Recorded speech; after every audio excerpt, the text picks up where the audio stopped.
우리 본문은 출애굽기 15장 22절로 27절 말씀이고 엘름이 축복이라는 제가 말씀을 전하겠습니다. 요즘 사람들을 만나보면 이구동성으로 사는 게 너무 힘들다고 늘 말씀을 하고 있습니다. 그런데 가만히 생각을 해보면 요즘만 그런 것이 아닙니다. 인생살이는 누구나 언제든지 어려움을 당할 때가 있습니다. 그래서 성경은 광야 생활의 비유를 많이 가고 있습니다. 출애굽기에 나오는 광야 생활은 우리 인생에 대해 많은 교훈을 주고 있습니다. 그래서 이스라엘이 가나안에 들어가기까지 광야에서 많은 고생을 한 것처럼 그리스도인들도 천국에 들어가기까지 세상 사는 동안에 많은 고난을 겪어야 합니다.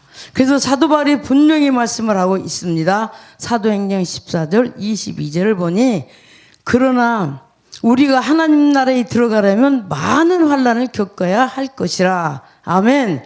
그러나 감사한 것은 고난 가운데 하나님께서 우리와 동행하며 위로해 주신다는 사실입니다. 그 위로의 힘으로 광야 생활을 넉넉히 감당할 수 있는 것입니다. 우리는 이런 확신을 가지고 어떤 고난이 닥쳐도 원망하지 말고 하나님을 굳게 의지함으로 승리해야 합니다. 그래서 민수기 14장 28절을 보게 되면은 그들에게 이르기를 여호와의 말씀에 나의 삶을 가르쳐 맹세하노라. 너희 말이 내 귀에 들린 대로 내가 너희에게 행하리니. 아멘.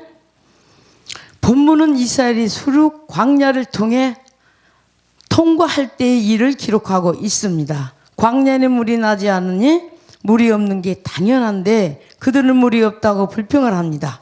하나님이 그때마다 물을 공급해 주신 것을 기억하고 간구하면 문제가 해결될 것인데 그들은 원망부터 합니다. 그래서 요즘도 보면은 제가 많은 사람들을 볼 때 어떤 사람은 힘이 들고 어려워도 긍정의 말을 하는 사람이 있는가 하면 어떤 사람은 늘 불평하고 불만을 합니다.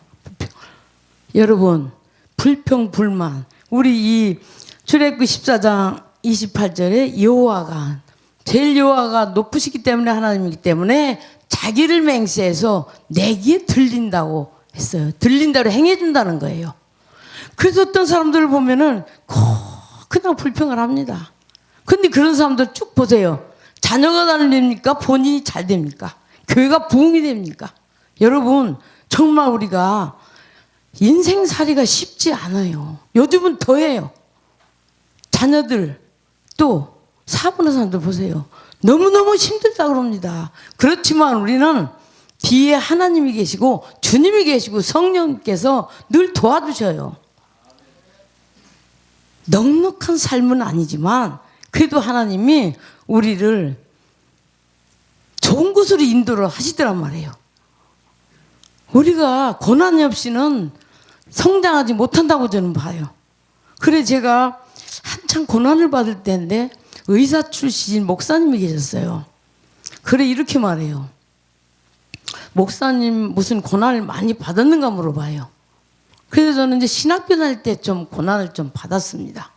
받았는데 그 목사님이 하시는 말씀이 여성 목회자일수록 고난을 많이 받아야 하나님 쓰신다는 거예요. 그런데 이 고난을 좋아하는 사람이 어디 있겠어요? 그래서 엊그제도 어디 기도를 갔는데 우리 또래 같아요. 얼굴을 봐서는 뭐 덜 잡섰는지 모르겠어요. 그런데 그분이 너무너무 힘들다는 거예요. 그래서 내가 사도행전에 이 말씀 줬어요. 천국 우리가 하나님 백성은 이렇게 고난을 받아야 된다. 언제까지 받아야 되느냐는 거예요. 그건 나도 모르죠. 그래서 내가 이제 한마디로 표현을 했습니다.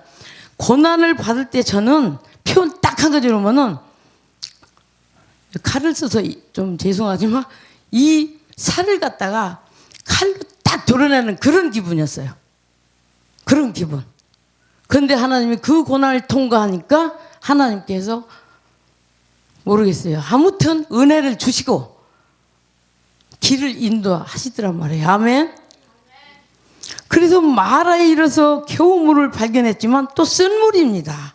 그래서 또 원망합니다. 23, 24절을 봐도 그들의 고질적인 게 문제입니다. 고난에보다 하나님께 기도하여 구할 문제를 불평과 원망으로 원망하면 옆 사람마저도 시험이 듭니다, 여러분. 전가돼요. 졸면 다 졸듯이 악순환으로 이어집니다. 사람과 양의 공통점은 유별나게 고집이 세다는 것입니다. 여러분 분명히 알 원칙이 있습니다. 신앙인은 기도하는 사람입니다. 저 기도가 생명입니다. 기도하는 척하는 것이 아닙니다. 기도의 결과는 하나님께서 응답을 해주십니다. 그런데 이 기도가 해서 빨리 응답을 하느냐? 근데 보통 사람들은 그 기도에 오면은 그냥 오늘 했으면 내일 응답을 다 줄 줄 믿어요. 아니잖아요. 왜? 사람마다 다 훈련을 시켜요. 저는 그걸 많이 생각을 했어요. 군인들 처음에 가면은 병장부터 시작해서 상병 이렇게 해서 쭉 올라가잖아요.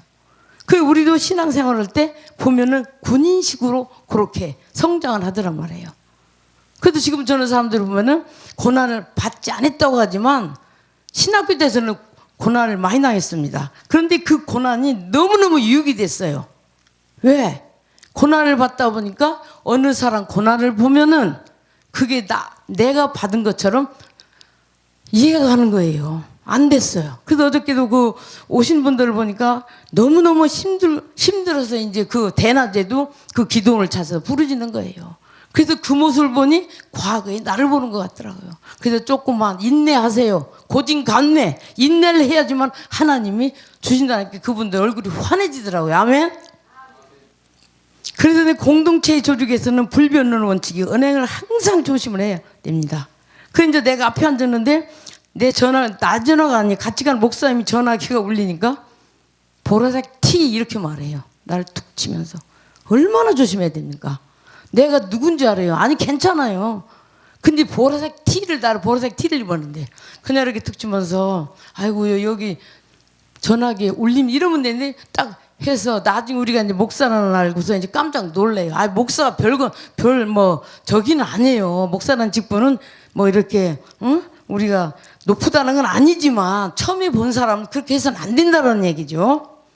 그래서 교회에 누가 폐가 되고 시험 들까 함입니다. 다행히 모세가 하나님께 부르짖어 기도하니까 한 나무를 가르쳐 지시해 주셨습니다. 25번은 그 나무를 쓴물에 던지다 단물이 되었습니다. 그 나무는 장차 오실 예수님의 십자가를 상징하는 것입니다. 어떤 고난이 닥쳐도 십자가를 붙들고 하나님께 기도하면 해결이 된다는 것입니다. 아멘. 그래서 이렇게 해서 갈등을 해결한 이스라엘이 계속 길을 가다가 엘림에 이르게 됩니다. 하나님이 쓴물을 단물로 바꿔 주실 뿐 아니라 엘림의 오아시스도 주시고 물샘 12개와 종려나무 70그루를 주심으로 이스라엘 전체가 마시고 시기 충분한 장소를 예비하셨습니다. 아멘. 이와 같이 하나님은 광야 인생길에 모든 것을 준비해 두고 계십니다. 문제가 있지만 해답을 준비해 두시고 곳곳에 하나님의 의를 준비해 두십니다. 그러니까 이스라엘처럼 걱정할 필요가 전혀 없습니다. 그런데 사람인지라 어떤 환경이 주어지든 우리는 정말 하나님께서 그러려니 하고 인내해야 됩니다. 그리고 감사함으로 기도하면 하나님께서 해결해 줄 줄로 믿습니다. 그러면 기도에 응답해 줄 뿐 아니라 우리가 생각지도 못했던 놀라운 위로와 축복을 플러스 알파로 더해 주십니다. 그러니까 고난 많은 광야라도 인내하고 감사 기도 드리면 충분히 승리할 수 있습니다. 이렇게 바로 광야 인생에서 우리가 실천하는 긍정적인 신앙의 참모습입니다. 부디 이런 신앙으로 쓴물이 단물이 되고 엘림의 축복이 준비된 내일을 향해 힘차게 나가시기를 축원드립니다.